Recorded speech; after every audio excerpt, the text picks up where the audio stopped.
Bom dia, meus pequenos do segundo ano, tudo bem? Estão morrendo de saudade? Ai, gente, que tristeza. Quando que a gente imaginou que ia passar por isso, né? Ai, mas é isso aí, vamos lá. Bom, pessoal, vou fazer aqui uma apresentaçãozinha. Na realidade, é uma aulinha de revisão do que a gente viu lá na escola, antes de entrar em recesso. Nós não vamos falar aqui tudo que a gente conversou na escola, claro, porque é uma revisão, só para a gente relembrar algumas coisinhas. Então vamos começar, que vocês têm ainda as aulas lá do aplicativo Centro de Mídias de São Paulo para assistir, né? A gente ainda não sabe certo como vai ser os conteúdos que vão ser abordados, mas a gente está aprendendo junto, tudo bem? E aí eu descobri algumas coisinhas que a gente pode usar para... Nossa, pera um pouquinho. O que é esse 935, será, né? Bom, depois a gente vê. Consegui alguns programinhas, né? Ou aprendi a usar alguns que já tinha e eu não sabia usar, que nesse caso é o PowerPoint. Mas enfim, para a gente poder desenvolver legal essas aulinhas. Não necessariamente legal, mas menos ruim do que... Bom, vamos lá. Então, o primeiro tema da nossa aula é a qualidade de tratamento de água, que a gente chegou até a fazer o experimentinho lá na escola, né? Vamos lá. Quais são os objetivos? Reconhecer os critérios brasileiros e aspectos da legislação sobre o uso das águas e a poluição das águas a partir de dados, gráficos e tabelas. A gente não vai ficar lendo aqui gráficos e tabelas, isso e aquilo, porque na verdade a gente já viu algumas coisas dessas lá na escola, né? Então eu vou disponibilizar os links de leitura para vocês, e aí depois vocês vão fazer a leitura individualizada, e se tiver alguma dúvida, pode me perguntar, que vocês sabem que a gente está à disposição. E também identificar os processos envolvidos no tratamento da água para o consumo humano. Então vamos lá. Propriedades da água. A água é considerada um solvente universal porque ela está presente na maior parte dos organismos e ela desenvolve realmente tanto a dissolução quanto o transporte. Ela é conhecida como a substância que dissolve a maior parte das substâncias, das matérias conhecidas, né? Então, a água é chamada de solvente universal. A água também pode ser encontrada nos 3 estados físicos na natureza. Tem lugares onde a água é encontrada no estado físico sólido, tem lugar onde a água é encontrada no estado físico líquido, né? E tem lugares onde a água é encontrada no estado gasoso. Gasoso e líquido é mais comumente encontrado na natureza, né? Porque colocar a água no congelador, ela não é aqui presente na natureza. Então, a gente está usando uma ferramenta para solidificar a água. Mas tem lugares onde a água já é solidificada, que é o caso das geleiras, né? A água também tem capacidade térmica, como regulador térmico, né? Então, a pessoa vai lá praticar um exercício físico. Se ela não toma água, ela vai ficar cansada mais rápido, por várias características que a água tem no organismo. Mas uma delas é a regulagem térmica do organismo, né, do corpo. A água possui calor específico elevado. O que quer dizer isso? Calor específico é a quantidade de energia necessária para aumentar a temperatura em 1 grau Celsius da determinada substância, que no caso aqui é a água. Então, é alto a quantidade de energia que precisa ser absorvida para que a temperatura da água se eleve. A água pura, que é aquela que não tem substâncias dissolvidas, tem pH 7, quer dizer, ela não é ácida nem básica, e a água possui tensão superficial elevada. Sabe aquela camadinha que parece quando o nadador está lá nadando, que aí a gente vai assistir, não sei se vocês têm o hábito de assistir, mas a gente vai assistir e ver, parece que tem uma camada de água, uma superfície de água em cima do nadador, mesmo que ele esteja na superfície da água. Isso daí acontece por conta da tensão superficial. Sabe quando também tem aqueles bichinhos que ficam em cima da água? E, lá, eu coloquei uma imagem para vocês aqui. Escolhi uma aranha aqui, né? Top. Todo mundo sabe que eu não tenho medo. Ó, tá vendo? Essas coisinhas que a gente consegue enxergar aqui, ó. Isso daqui acontece por conta da tensão superficial. Então, tensão superficial da água é elevada. Parece que tem uma membrana que fica na superfície, e essa membrana é elástica. Quem nunca colocou água no copo, até o máximo, até o topo, dá para observar que fica uma camadinha em cima, para cima da superfície do copo, de água. Essa superfície também acontece, essa elevaçãozinha acontece por conta da tensão superficial da água. Fórmula molecular. A fórmula molecular da água é H2O, que a gente já está cansado de saber, né? A molécula da água é formada por 2 átomos de hidrogênio e 1 átomo de oxigênio ligados por ligação covalente, que a gente vai ver ainda as ligações químicas, né? E aí eu já me adiantei aqui e coloquei a imagenzinha da fórmula estrutural da água, mas a gente não viu ainda a geometria molecular. A gente ainda vai ver. O que acontece é que quando a gente aprender as ligações químicas, vocês vão ver que o oxigênio, ele deixa aqui pares de elétrons livres. E as ligações, elas tendem a se repelir e os pares de elétrons livres também tendem a repelir as ligações e eles próprios.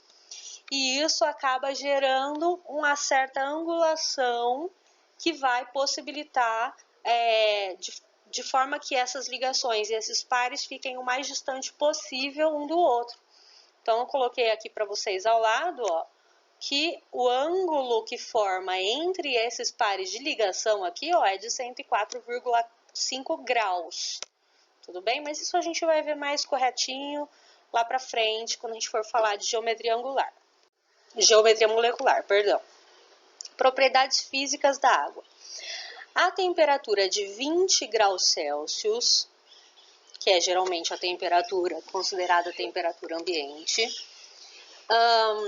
e também na atmosfera exata, né, das condições normais de temperatura e pressão, a água ela se solidifica a 0 graus Celsius e ela se vaporiza, ela evapora a 100 graus Celsius. Então, a gente tem aqui ponto de fusão, que é o ponto de solidificação da água, onde ela passa do estado líquido para o estado sólido, ou quando ela começa a passar do estado sólido para o estado líquido.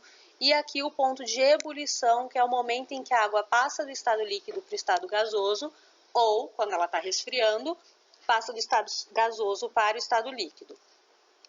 Uma coisa que é bastante importante da gente observar, pessoal, é o seguinte. Aqui no ponto de fusão, ó, tá vendo que no gráfico a gente tem esse patamar na horizontal.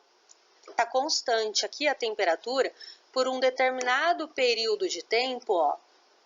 Isso daqui é o intervalo de tempo. Ele tá constante, apesar de ter ficado bem feio, tá constante ali, ó. Deixa eu apagar. O que isso quer dizer? Quer dizer que nesse intervalo de tempo,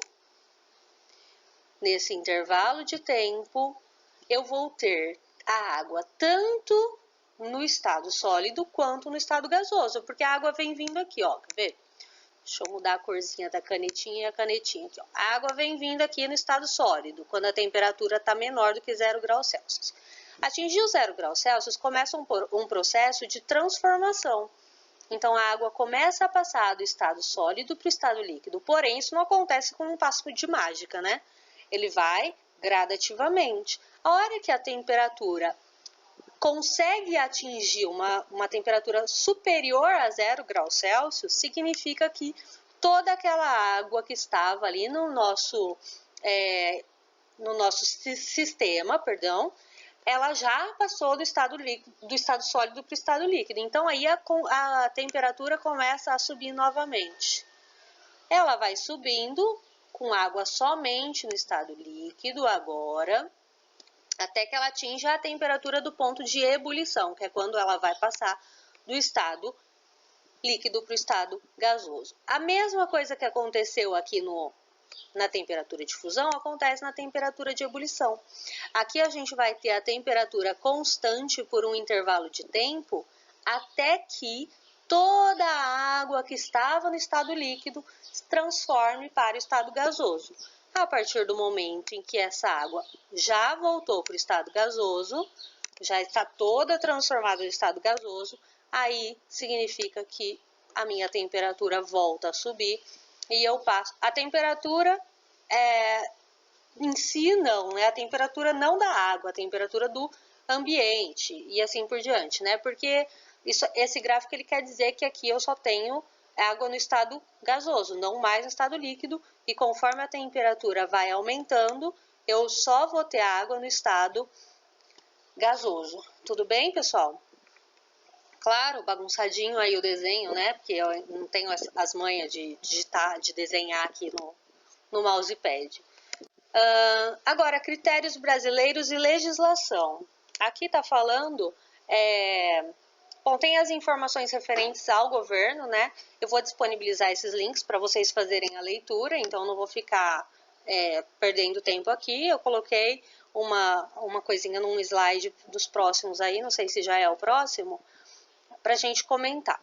Daí o restante eu vou deixar o link para vocês fazerem a leitura e depois eu vou fazer perguntas sobre.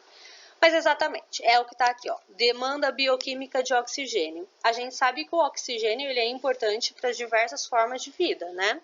E a gente sabe também que na água tem oxigênio, né?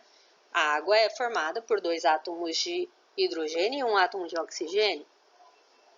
A molécula da água, mas não só isso, a gente tem oxigênio dissolvido na água. E o que é essa demanda bioquímica de oxigênio? Ela corresponde à quantidade de oxigênio que vai ser consumida por micro-organismos que estão naquela amostra de água. Coloquei aqui, como o esgoto doméstico industrial, por exemplo. E o que esses micro-organismos fazem? Eles agem como catalisador da reação química que ocorre com o oxigênio. Então, os micro-organismos utilizando o oxigênio, eles ajudam a decompor a matéria orgânica que está presente na água e em outros compostos. Tudo bem? E a poluição naquele determinado lugar, ela é medida a partir da quantidade de oxigênio que tem disponível naquela amostra, que é retirada dos lagos, dos rios e assim por diante. Tudo bem, pessoal? Agora, tratamento de água. Bom, a gente tem aqui um esqueminha, nós fizemos um esqueminha próprio lá na escola, né? Então, primeira etapa é a captação. O que é a captação? É quando eles vão captar a água dos determinados lugares para fazer o tratamento.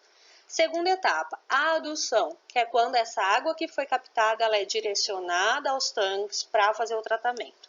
Terceira etapa é a etapa de coagulação, que é quando a gente adiciona uma substância química que vai fazer com que as moléculas de sujeira elas se unam, elas coagulem, elas se unam. No experimento lá da escola a gente colocou o sulfato de alumínio, que normalmente é utilizado mesmo, tá?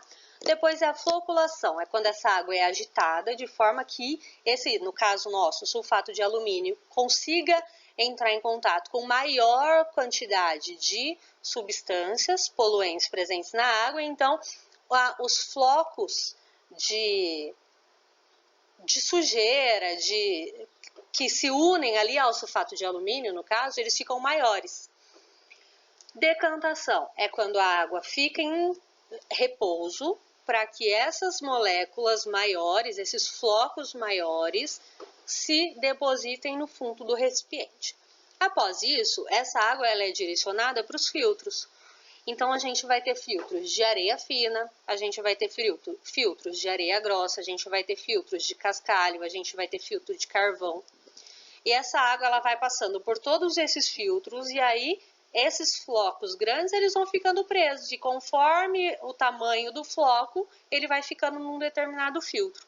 Depois disso, vai para a etapa da desinfecção, que é quando são adicionados o cloro, o flúor, quando faz a regulagem do pH e assim por diante. E por último é a reserva. Essa água ela é direcionada para um lugar que vai fazer o redirecionamento da água tratada. Tudo bem, pessoal? Tá claro? Ficou alguma dúvida? Qualquer coisa, vocês podem me procurar, vocês sabem onde me encontrar, fiquem à vontade, um beijo, se cuidem, não saiam de casa, tá? Cuida dos seus familiares, e eu quero ver todo mundo em breve, se Deus quiser, na escola. Beijo, tchau, tchau.